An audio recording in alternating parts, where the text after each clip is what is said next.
Good morning dear student, welcome to the way of solution number one study channel West Bengal. তো আমি তোমাদের Dalton sir. তোমরা এখন পাচ্ছ জিকে ডোজ ক্লাস নাম্বার 27, 27তম ক্লাসে সকলকে স্বাগত জানাই। এবং আমরা এখানে মিক্সড জিকে প্র্যাকটিস আলোচনা করব আজকে আবার।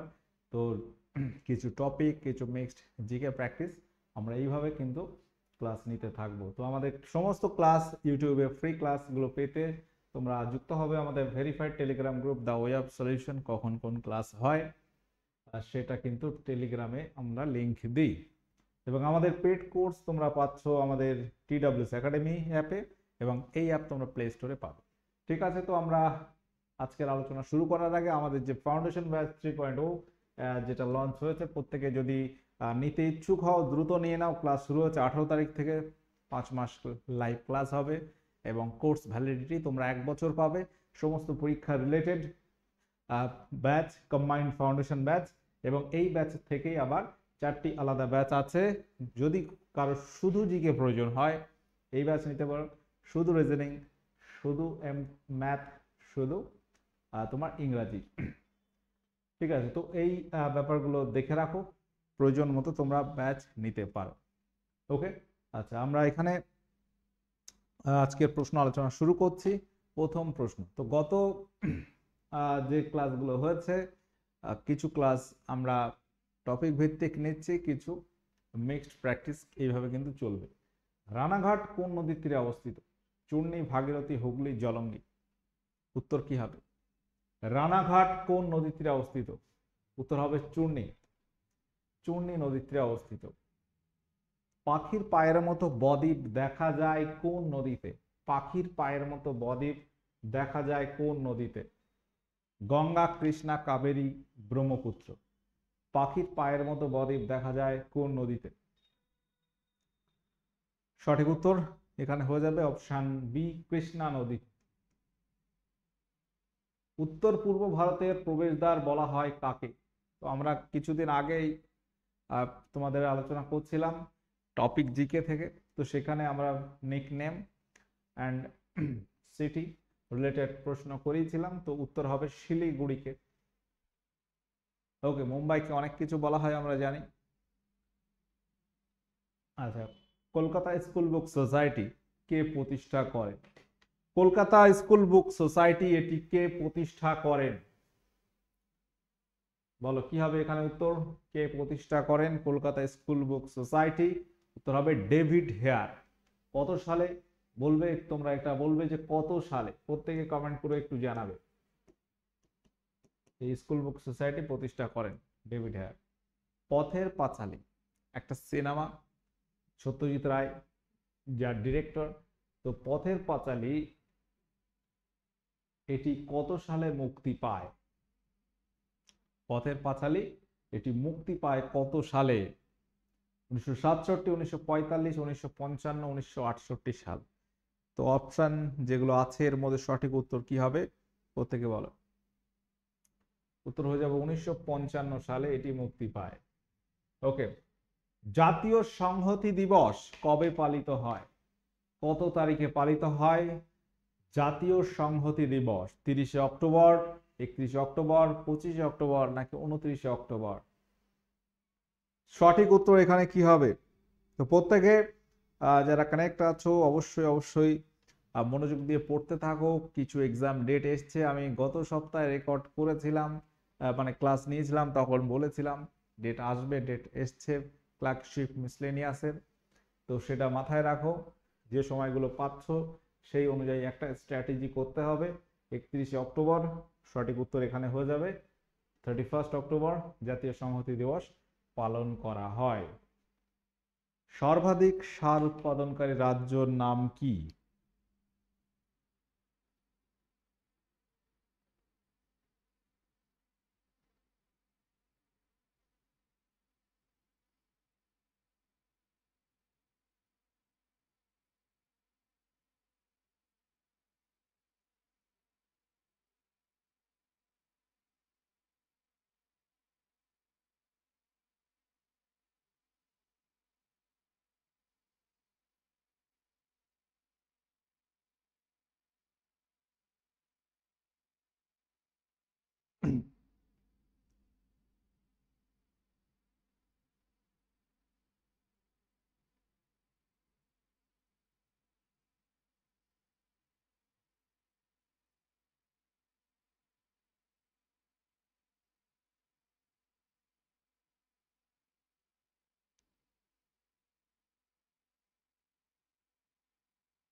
বলো কি হবে সঠিক উত্তর?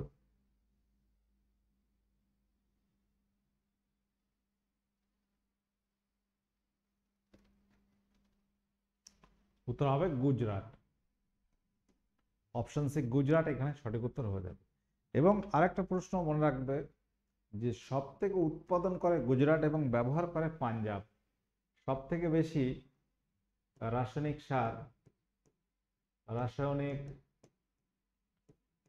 সার বেশি ব্যবহৃত হয় পাঞ্জাবে। দুটো কোশ্চেন এখানে একই সঙ্গে আমরা বললাম যে সর্বাধিক সার উৎপাদনকারী রাজ্য হচ্ছে গুজরাট এবং সব থেকে বেশি সার ব্যবহৃত হয় পাঞ্জাবে। ওকে, চাষ ক্ষেত্রে আর কি। আলীনগরের সন্ধি কত সালে হয়, কাদের মধ্যে হয়? আলীনগরের সন্ধি কত সালে হয়েছিল বলো? দারুণ একটা প্রশ্ন। এটি মনে রাখবে রবার্ট ক্লাইভ অর্থাৎ ইংরেজ এবং আমরা যদি দেখি সিরাজউদ্দৌলা, নবাব সিরাজ উদ্দৌলা, তাদের মধ্যে এই আলীনগরের সন্ধি হয়েছিল 1757 সালে 9 ফেব্রুয়ারি। ঠিক আছে, রবার্ট ক্লাইভ অর্থাৎ ইংরেজদের সঙ্গে নবাব, বাংলার তখন স্বাধীন নবাব সিরাজউদ্দৌলা। এবং এই সালেই কিন্তু বিদ্রোহ হচ্ছে, পলাশির যুদ্ধ। এই সালেই যুদ্ধটা হয়, পলাশির যুদ্ধ। পলাশির যুদ্ধ এটি কত সালে হয়? পলাশির যুদ্ধ 1757 সালের 23শে জুন পলাশির যুদ্ধ হয়। ওকে, ভারতীয় সংবিধানের খসড়া কমিটির চেয়ারম্যান কে ছিলেন বলো? ভারতীয় সংবিধান, এই যে সংবিধানের জন্য বেশ কিছু কমিটি তৈরি হয়, প্রায় 22টি কমিটি তৈরি হয়। এই 22টি কমিটির মধ্যে যদি আমরা দেখি স্টিয়ারিং কমিটি, খসড়া কমিটি, এরকম যে কমিটিগুলো হয়েছিল, খসড়া কমিটির চেয়ারম্যান কে ছিলেন? রাজেন্দ্র প্রসাদ, জওহরলাল নেহরু, বি আর আম্বেদকর, এন মাধব রাও। উত্তর হয়ে যাবে ডক্টর বি আর আম্বেদকর। অপশন সি সঠিক উত্তর আছে। মুসলিম লীগ গণপরিষদ ত্যাগ করে কত তারিখে? মুসলিম লীগ প্রথম গণপরিষদের প্রথম অধিবেশন কত সালে হয়? গণপরিষদের প্রথম অধিবেশন বসে 9 ডিসেম্বর 1946 সালে গণপরিষদের প্রথম অধিবেশন বসে। তো তারা তখন ছিল মুসলিম লীগ। প্রথম অধিবেশনে আমরা যদি দেখি 389 দিল্লির কনস্টিটিউশন হলে এই সংখ্যক সদস্য প্রথম এই সংবিধানের জন্য, সংবিধান লেখার জন্য গণপরিষদে যোগদান করেছে। ঠিক আছে, তো এই গণপরিষদ ত্যাগ করেছিল মুসলিম লীগ 16 জুলাই 1947-এ, অর্থাৎ জুলাই মাসের 16 তারিখ 47 সালে 1947-এর এই সময় গণপরিষদ ত্যাগ করে। প্রায় এখানে 90 জন ত্যাগ করে এবং এটা হয়েছিল 299 জন ছিল আর কি। ত্যাগ করলে 299 জন হয়। এটা হচ্ছে 16 জুলাই 1947-এ। ওকে, 389 থেকে 299 হয়ে যায় লোক সংখ্যা। আচ্ছা, পরবর্তী প্রশ্ন হচ্ছে ল্যান্ড অফ গডস কিছুদিন আগে করানো হয়েছে, নামে পরিচিত রাজ্য হচ্ছে উত্তরাখণ্ড হয়ে যাবে। রাজা রামমোহন রায়কে রাজা উপাধি প্রদান করে নিম্নের কোন সম্রাট? রাজা রামমোহন রায়কে রাজা উপাধি প্রদান করে কোন সম্রাট?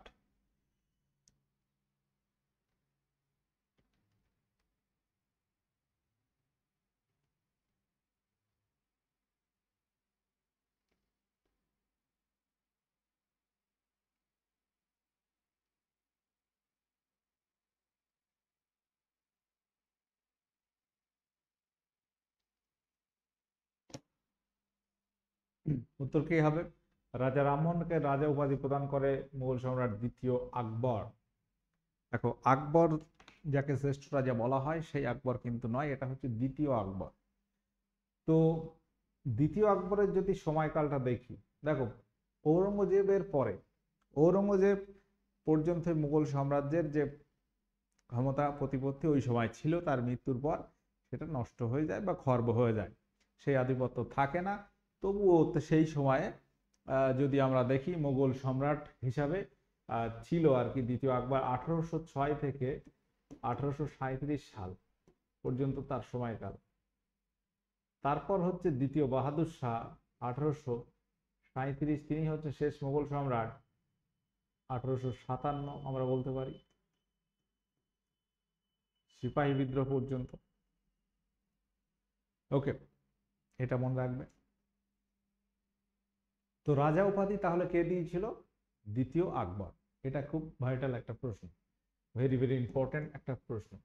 তো রাজা রামমোহন রায়, যাকে আধুনিক পুরুষ বলা হয় ভারতে, এবং রাজা রামমোহন রায় তাকে কিন্তু ইংল্যান্ডে পাঠানো হয়। বলা হচ্ছে প্রথম ব্রিটিশ ইংল্যান্ডে যে ছিল বাঙালি, তিনি হচ্ছে রাজা রামমোহন রায়। এবং রাজা রামমোহন রায়ের যদি সমাধি দেখি, ব্রিস্টল সিটি যেটা ইংল্যান্ডে, সেখানে কিন্তু আছে, ওখানে তার মৃত্যু হয়। প্রথম ইঙ্গো আফগান যুদ্ধ হয়েছিল, ইঙ্গো আফগান যুদ্ধ হয় কোন গভর্নর জেনারেলের সময়? প্রথম ইঙ্গো আফগান যুদ্ধ হয় কোন গভর্নর জেনারেলের সময়? Lord Auckland, Lord Hardinge, Lord Dalhousie, Lord Canning. উত্তর হয়ে যাবে লর্ড অকল্যান্ড। অপশন এ সঠিক উত্তর আছে। এবং এই সালটা অকল্যান্ডের সময়কাল যদি দেখি 1836 থেকে 42, এই সময় ইংরেজদের সঙ্গে আফগানদের যুদ্ধ হয়। ভারতীয় সংবিধানের কত নম্বর ধারার অধীনে ভারত সরকার ভারতরত্ন ও পদ্মশ্রী পুরস্কার প্রদান করে? বলতে পারবে? সঠিক উত্তর এখানে কি হবে?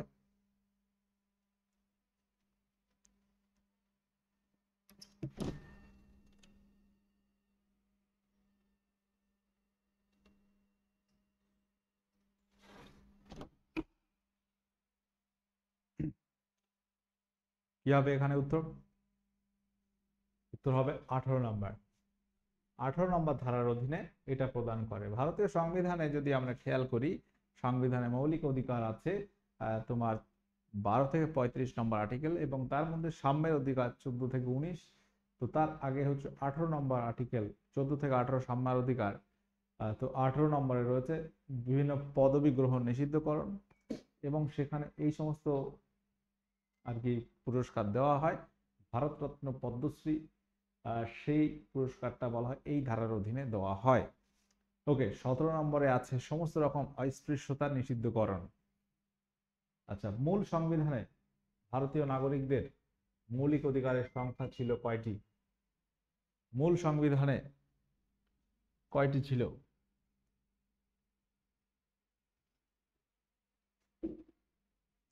সাতটি হয়ে যাবে। প্রথমে মূল সংবিধান মানে একদম প্রথমে 7টি ছিল মৌলিক অধিকার। বর্তমানে কটি? বর্তমানে আছে 6টি। সম্পত্তির অধিকারটা বাদ যায় কত সালে? 1978, 1978 সাল থেকে আমরা যদি খেয়াল করি 6টি আছে বর্তমানে মৌলিক অধিকার। আচ্ছা, পরবর্তী প্রশ্ন, স্বাধীনতার অধিকারকে নিয়ন্ত্রিত করা যায় কি কারণে?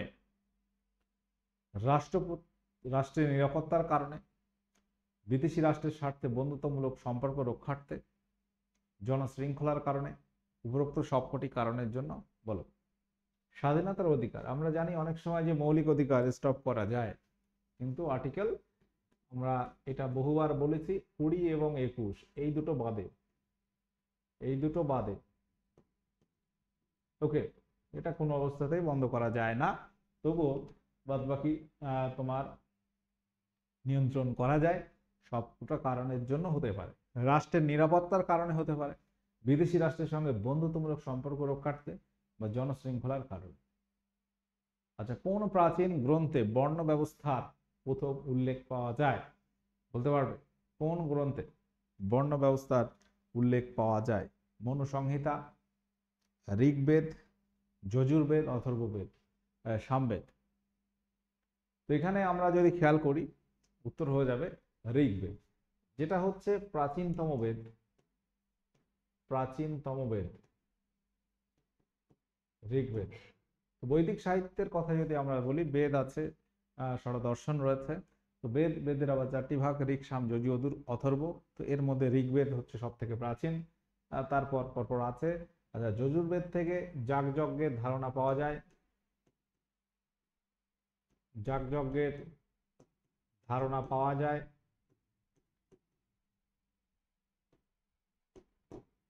ভারতের সঙ্গীতের উৎস যদি বলা হয়, সামবেদ থেকে আমরা সঙ্গীতের ধারণা পেয়েছি। ওকে, সামবেদ থেকে সঙ্গীতের ধারণা পাওয়া যায়। প্রশ্নগুলো মনে রাখতে হবে। আচ্ছা, পরবর্তী প্রশ্ন হচ্ছে নিম্নলিখিত কোন রাজ্যের মধ্য দিয়ে কর্কট ক্রান্তি রেখা অতিক্রম করেনি?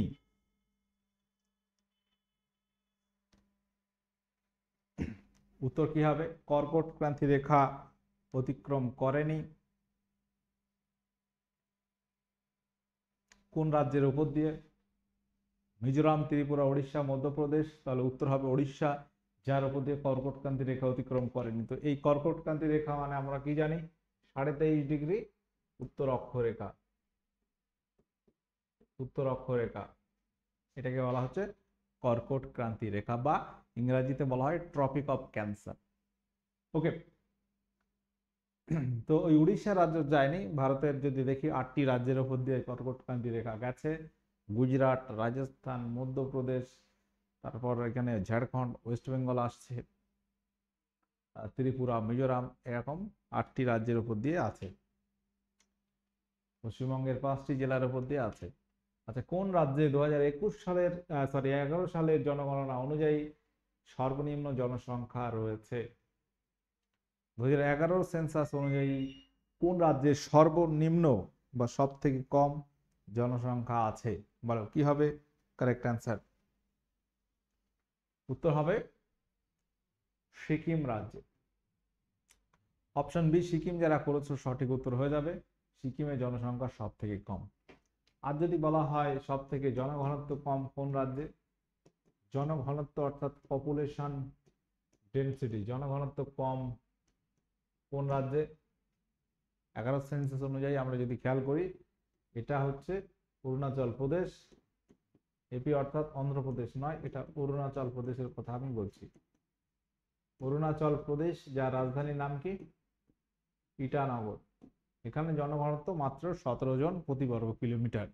আর বিহারে সব থেকে বেশি। সিকিমে জনসংখ্যা সব থেকে কম, সব থেকে বেশি উত্তরপ্রদেশ। এগুলো হচ্ছে আমাদের একদম জলের মতো মনে রাখতে হবে। বসু বিজ্ঞান মন্দির কে প্রতিষ্ঠা করেন? বসু বিজ্ঞান মন্দির কে প্রতিষ্ঠা করেন? বলো উত্তর কি হবে এখানে? আচার্য প্রফুল্লচন্দ্র রায়, ঈশ্বরচন্দ্র বিদ্যাসাগর, সতীশ চন্দ্র মুখোপাধ্যায়, আচার্য জগদীশ চন্দ্র বসু। বেঙ্গল কেমিক্যালস এর প্রতিষ্ঠাতা হচ্ছে প্রফুল্ল চন্দ্র রায় এবং আচার্য জগদীশ চন্দ্র বোস, তিনি হচ্ছে বসু বিজ্ঞান মন্দির প্রতিষ্ঠা করেছেন। আচ্ছা, প্রত্যেকে তোমরা জানো যারা আছো কানেক্ট, ফাউন্ডেশন 3.0 এই ব্যাচ আমাদের অ্যাভেলেবেল রয়েছে বর্তমান। এই ব্যাচ তোমরা নিতে পারো, কম্বাইন্ড ফাউন্ডেশন ব্যাচ, একটা দারুণ প্রস্তুতি হবে। তো প্রত্যেকে রেখে রাখো। আচ্ছা চলো, পরবর্তী প্রশ্ন হচ্ছে গত দিনের 26 নাম্বার সেটের আমাদের হোমওয়ার্ক ছিল উৎপল দত্ত নিম্নের কোন ছদ্মনামে পরিচিত ছিলেন? উত্তর কি হবে?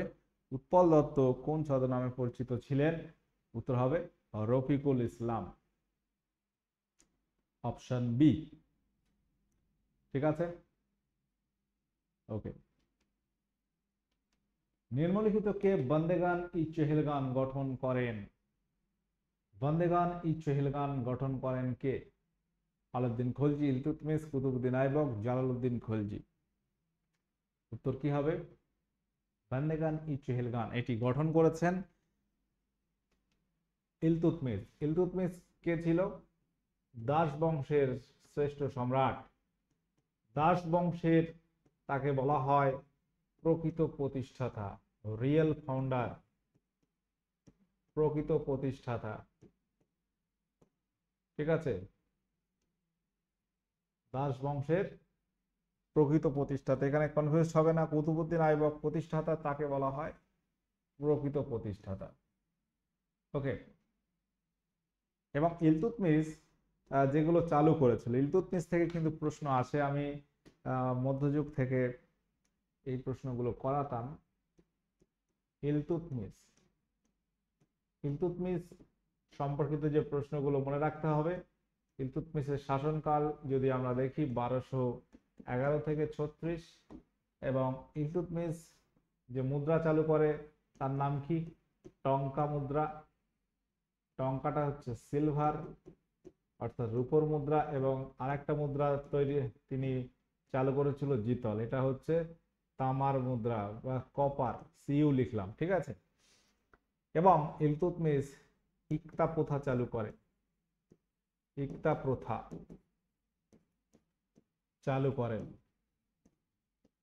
ইলতুৎমিশ দিল্লিকে পার্মানেন্ট রাজধানী হিসেবে ঘোষণা করেন, দিল্লিকে রাজধানী হিসেবে ঘোষণা করেন। এবং এখানে যেটা নন্দেগানি চেহেলগান, যেটা আরেক নাম হচ্ছে 40 চক্র, 40 জন আমির উমরাহদের নিয়ে তিনি একটা দল গঠন করেন যারা তার শাসন বা রাজ্য পরিচালনায় সাহায্য করত, ঠিক আছে, সেটাকে বলা হতো 40 চক্র। তো এখানে ইলতুৎমিশ তাকে বলা হলো তাহলে রিয়েল ফাউন্ডার। ইলতুৎমিশ সম্পর্কে আর ইনফরমেশন কি আছে? তিনি কুতুব মিনার নির্মাণ কার্য কমপ্লিট করেন, কুতুব মিনার নির্মাণ সম্পূর্ণ করেন।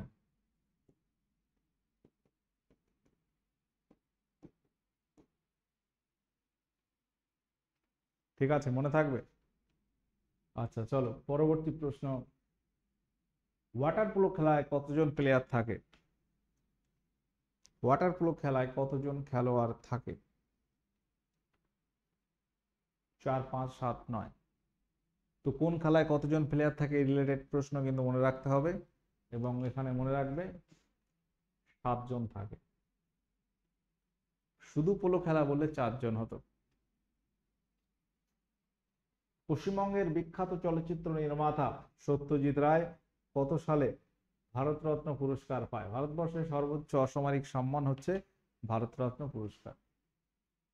এই ভারতরত্ন পুরস্কার সম্পর্কিত প্রশ্ন চলে আসে। ভারতরত্ন 1954 সাল থেকে দেওয়া শুরু হয়েছিল, ফার্স্ট দেওয়া হয়েছিল 1954 সালে, এবং বহু বাঙালি ভারতরত্ন পেয়েছেন। প্রথম বাঙালি হচ্ছে ডক্টর বিধানচন্দ্র রায়, 1961 তিনি ভারতরত্ন পেয়েছেন। প্রণব মুখার্জি পেয়েছে 2019-এ। আবার নতুন যে ভারতরত্নের লিস্ট এবার দেওয়া হয়েছে, কতজন পাবে তোমরা বলবে। তো সত্যজিৎ রায় তিনি পেয়েছিলেন 1992 সালে। 1992 সালে তাকে ভারতরত্ন পুরস্কার দেওয়া হয়, এবং সত্যজিৎ রায় তাকে দাদা সাহেব ফালকে অ্যাওয়ার্ড দেওয়া হয়, সিনেমা জগতের সর্বোচ্চ সম্মানীয় পুরস্কার দাদা সাহেব ফালকে অ্যাওয়ার্ড। সত্যজিৎ রায় প্রচুর আন্তর্জাতিক তথা দেশের অ্যাওয়ার্ড জিতেছেন। দাদা সাহেব ফালকে অ্যাওয়ার্ড জিতেছেন কত সালে? 1984-এ তাকে দাদা সাহেব ফালকে অ্যাওয়ার্ড দেওয়া হয়।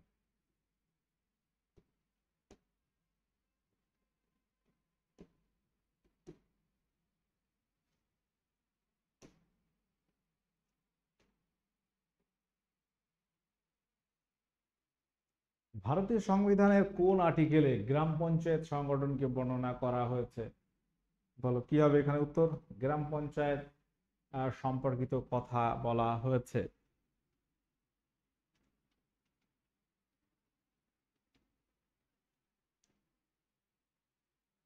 উত্তর কি হবে এখানে? উত্তর হবে আর্টিকেল 40। গ্রাম পঞ্চায়েত সম্পর্কে আমরা জানি আরো কিছু জায়গায় বলা হয়েছে। সংবিধানের শিডিউল 11 অর্থাৎ 11 নম্বর শিডিউল তফসিলে বলা হয়েছে পঞ্চায়েত সম্পর্কে। ওকে, আচ্ছা এটা তোমরা হোমওয়ার্ক করবে যে কলকাতা মেডিকেল কলেজ প্রতিষ্ঠিত হয় কত সালে? কলকাতা মেডিকেল কলেজ প্রতিষ্ঠিত হয় কত সালে? এটা তোমরা হোমওয়ার্ক করবে। তো প্রত্যেককে বলবো যে আগামী যে পরীক্ষাটা আছে তোমার সামনে, যদি পিএসসি মিসলেনিয়াস থাকে, পিএসসি মিসলেনিয়াস পরীক্ষার্থী যারা আছো, পিএসসি মিসলেনিয়াস একটা অ্যাপ্রক্স ডেট এসছে কবে? সেপ্টেম্বর 15 তারিখ নাগাদ। অর্থাৎ তোমাদের হাতে ধরো জুলাই, আগস্ট, সেপ্টেম্বর, 2.5 মাস মতো টাইম আছে। তো সেই অনুযায়ী তুমি প্ল্যান করো। বা যারা ক্লার্কশিপ পিএসসি ক্লার্কশিপ টার্গেট করছো, এটা নভেম্বরে একটা ডেট এসছে, তাহলে এই যে এক্সামগুলো যারা দেবে প্রত্যেককে বলবো একটা প্ল্যান করে নাও নিজের মতো করে। কিরকম প্ল্যান?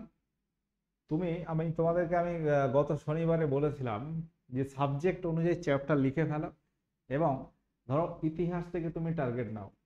হিস্টোরি হিস্টোরির যে চ্যাপ্টারগুলো আছে তোমাকে একটা রিভিশন দিতে হবে।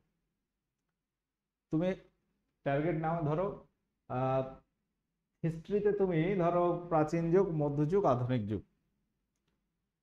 তো এই তিনটে পার্ট 5 ঘন্টা করে টাইম নাও, 15 আওয়ার, বা তুমি এটা আরো বেশি নাও। তুমি এটা আরো বেশি নাও, 20 আওয়ার তুমি এটা রাখো রিভিশনের জন্য। ওকে, এবার হবে কি, রিভিশন হবে। এতদিন যা পড়েছো এবার শুধু রিভিশন করতে হবে। এরকম জিওগ্রাফি, জিওগ্রাফি তুমি চ্যাপ্টারগুলো লিখে ফেলেছো, লিখে ফেলো। যারা লেখনি লিখে ফেলো, এবং সেই অনুযায়ী তুমি জিওগ্রাফি এরকম একটা টার্গেট নাও যে এটা 20 আওয়ার আমার পড়তে হবে, রিভিশন দিতে হবে। তো এইভাবে একটা প্ল্যান করো। এরকম সমস্ত তুমি যেগুলো এখনো বাকি আছে, হয়তো আর একটু পড়তে হবে, সেগুলো আগে না। ঠিক আছে, যেগুলো নতুন জিনিস আমি বলবো খুব বেশি আর যাওয়া দরকার নাই। যদি অল্প কিছু টপিক থাকে সেগুলো পড়ে নাও, দিয়ে এবার রিভিশন চালিয়ে যাও, প্রশ্ন আলোচনায় প্র্যাকটিস করতে থাকো। তখন দেখবে এটা প্রত্যেকটা সাবজেক্ট অনুযায়ী তুমি একটা টার্গেট নাও যে 20 ঘন্টার মধ্যে আমার রিভিশন করতে হবে। এবং 20 ঘন্টা মানে কম না। 20 আওয়ার তুমি প্রতিদিন না, তুমি 4 ঘন্টা যদি ইতিহাস পড়ো, শুধু দিনে 2 ঘন্টা পড়ো, 10 দিনে ইতিহাস কমপ্লিট করো। 2 ঘন্টা মানে সলিড পড়া। এখানে ওই আহ, একটু ভাবলাম পড়লাম এরকম কিন্তু বলছি না, সলিড পড়তে হবে।